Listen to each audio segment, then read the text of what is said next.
সুনিষ্কাশিত দোআঁশ ও বেলে দোআঁশ মাটি সিম চাষের জন্য সবচেয়ে উপযোগী। জ্যৈষ্ঠের মাঝামাঝি থেকে আষাঢ়ের মাঝামাঝি শীতকাল সিমের বীজ বপন করতে হয়। জমি তৈরির পর 2.5 মিটার প্রশস্ত ও 15 থেকে 25 সেন্টিমিটার উঁচু মিড়ি করতে হয়। 2 মিড়ির মাঝখানে 15 থেকে 25 সেন্টিমিটার গভীরতার পিলি রাখতে হয়।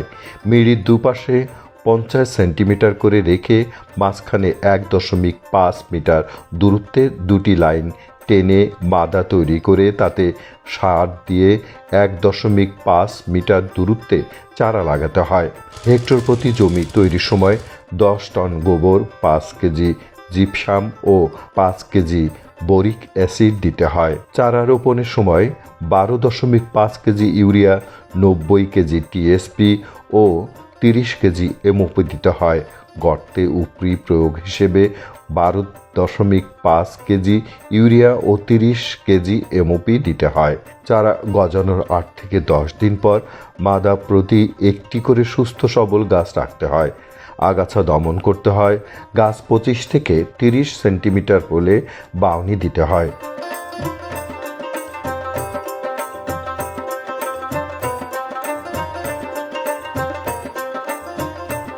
আশিনা সিমটি কৃষকের মাধ্যমে চর-ঈশ্বরদীয়া গ্রামে খুবই জনপ্রিয়। তারা নিজেরাই সেই বীজটা তারা নিজেরা সিম চাষ করে সেই বীজটা রাখে এবং পরবর্তী বছরে তারা নিজেদের যে বীজ আছে সেটা দিয়েই তারা চাষাবাদ করে। এবং এখানকার সবচেয়ে গুরুত্বপূর্ণ যেটা বিষয় হলো যে তারা নিরাপদ পদ্ধতিতে সিম চাষ করে। এবং নিরাপদ পদ্ধতিতে যেটা আমরা ওনাদেরকে উত্তম কৃষি চর্চার মাধ্যমে সিম চাষ পদ্ধতি করার জন্য আমরা কৃষি সম্প্রসারণ অধিদপ্তর সদর ময়মনসিংহ ওনাদেরকে উৎসাহী করেছি এবং ওনারা আমাদের কথা মতে তারা সেই অনুযায়ী কাজ করে। যেমন যে কোনো আপনার ফসলের ক্ষেত্রে বাগানটা পরিষ্কার পরিচ্ছন্ন রাখাটা সবচেয়ে বেশি গুরুত্বপূর্ণ। পরিষ্কার পরিচ্ছন্ন রাখা, ভালো মানের বীজ রাখা এবং বীজটা শোধন করা এবং আপনার যে কোনো ধরনের পোকামাকড় বা রোগবালাই সেটা যদি হয় তাহলে প্রথমে আমরা জৈব বালানাশকের ব্যবহার করা বা ঘরোয়া পদ্ধতিগুলো যদি ব্যবহার করা হয় তাহলে দেখা যায় কি যে আপনার অর্থনৈতিকভাবেও কৃষক যেরকম সাশ্রয়ী হয় ঠিক তেমনই নিরাপদ একটা সবজিও কিন্তু চাষাবাদ হয়।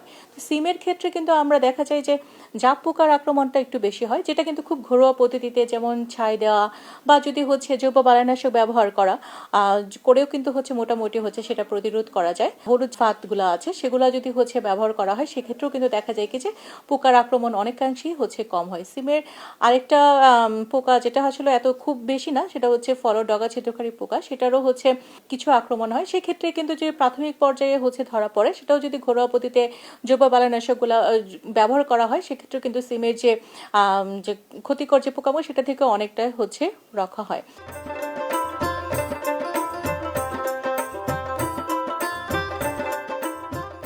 সিম কাঁচা অবস্থায় সবজি হিসেবে ব্যাপকভাবে ব্যবহৃত হয়।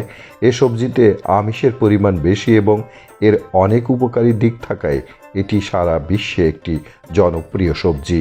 সিম পেকে যাওয়ার পর বীজ শুকিয়ে সংরক্ষণ করা যায়। সিমের বীজই খুবই পুষ্টিকর ও উপাদেয় বিধায় সারা বছর তা খাওয়া যায়। সিম একটি গুরুত্বপূর্ণ সবজি, সারা দেশে এর চাহিদা প্রচুর। সেই জন্য এখন সিম চাষ একটি লাভজনক কৃষি কার্যক্রমে পরিণত হয়েছে। আমাদের প্রত্যাশা যাদের সুযোগ আছে বাণিজ্যিকভাবে নিরাপদ সিম চাষ করে বেশি লাভবান হবেন।